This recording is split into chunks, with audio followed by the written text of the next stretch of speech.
देखिए, ये देवभूमि है और देवभूमि के साथ साथ ये अध्यात्म की भूमि भी है। अध्यात्म, योग, अगर किसी स्थान को दुनिया का कैपिटल कहा जा सकता है तो वो देवभूमि उत्तराखंड है। और पर्यटन की अपार संभावनाएं हमारे यहाँ हैं। पूरे उत्तराखंड के अंदर मुझे आपने भी जिस प्रकार की बात करी, ऐसे अन्य जगह पर भी जब भी मुझे लोग पूछते हैं कि कितने डेस्टिनेशन हैं उत्तराखंड में जहाँ घूमा जा सकता है, रहा जा सकता है, तो मैं उनसे कहता हूँ कि आप जहाँ जाएंगे वहाँ आपको एक नया डेस्टिनेशन दिखाई देगा। पूरा उत्तराखंड 70% फॉरेस्ट है, हिम ग्लेशियरों से आच्छादित है, देवों से आच्छादित है। हर जगह एक न एक कोई स्थान, देव स्थान आपको दिखाई देगा। और पूरा राज्य जो है, पूरे साल भर चलने वाली, जिनको बोलते हैं कि सारा नीरा, पूरे साल भर बहने वाली नदियाँ, उन सभी से आच्छादित है। इसलिए टूरिज्म की अपार संभावनाएं हैं। इस वर्ष तो हमने शीतकालीन पर्यटन भी अपना शुरू किया है, शीतकालीन यात्रा भी शुरू करी है और 4 धाम यात्रा भी चल रही है। बीच में 3 महीने लगभग आपदा के भी रहे हैं, मानसून भी रहा है, तो उसके कारण से यात्रा कम हो जाती है। लेकिन अभी तक 45 लाख लोगों ने इसमें यहाँ पर अभी तक हमारे यहाँ 4 धामों के दर्शन कर लिए हैं।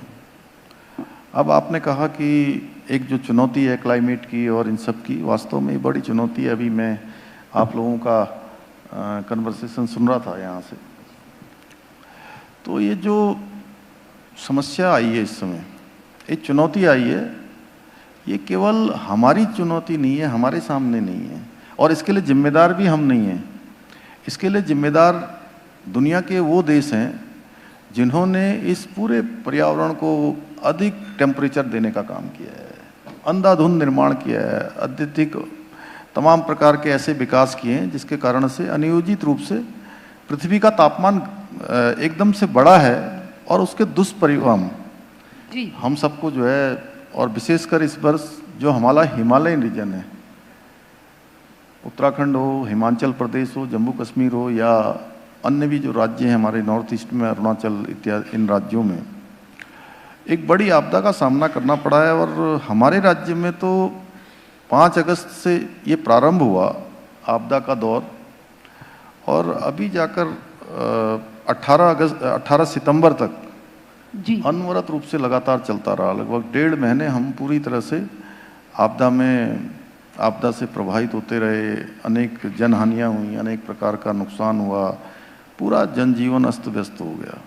तो इसके लिए हम एक बड़ी विस्तृत सोच के साथ, प्रिडिक्टिव सोच, और आखिर ये जहाँ बिल्कुल कोई भी निर्माण कार्य नहीं है, जब निर्माण कार्यों की बात करते हैं, अभी अभिषेक और आपका, मैं इन 3-4 का कन्वर्सेशन जब यहाँ सुन रहा था, उसी में से मैंने ये बात निकाली, उनको बताने का भी मैं प्रयास कर रहा था कि एक गांव है पौड़ी जनपद का सैंजी गांव, जहाँ पर इस वर्ष 6 अगस्त की रात्रि को काफ़ी बादल फट गए, और बादल फटने के बाद बहुत नुकसान हुआ। 22 स्थानों पर ये मलबा आ गया, भूस्खलन हो गया, लैंडस्लाइड हो गया।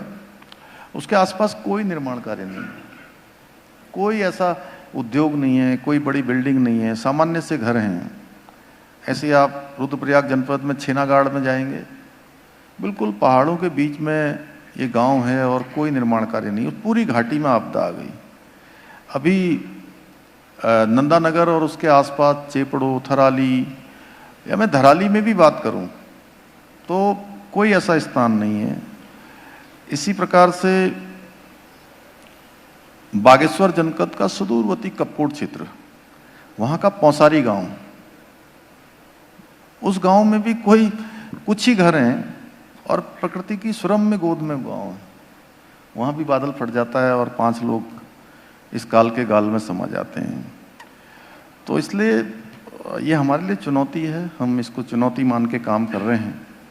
कुछ बड़े संस्थान जो इस क्षेत्र में काम करते हैं जी। उन सभी से हमने संपर्क किया है कि आखिर इन पर एक शोध होना चाहिए और प्रिडिक्टिव सोच के साथ कि हमको पहले से इसका मौसम का पूर्वानुमान हो जाए, कोई डिजास्टर आने वाला है आशुतोष जी तो उसके बारे में जानकारी हो जाए तो हम अपना बचाव कर सकते हैं और रिस्पांस टाइम कम हो, उसके लिए सभी प्रकार के जो इसमें विशेषज्ञता जिनको है, स्पेशलिटी जिनकी है, उन सभी से हमने इस बार अनुरोध किया है। भारत सरकार भी हमारा इसमें सहयोग कर रही है।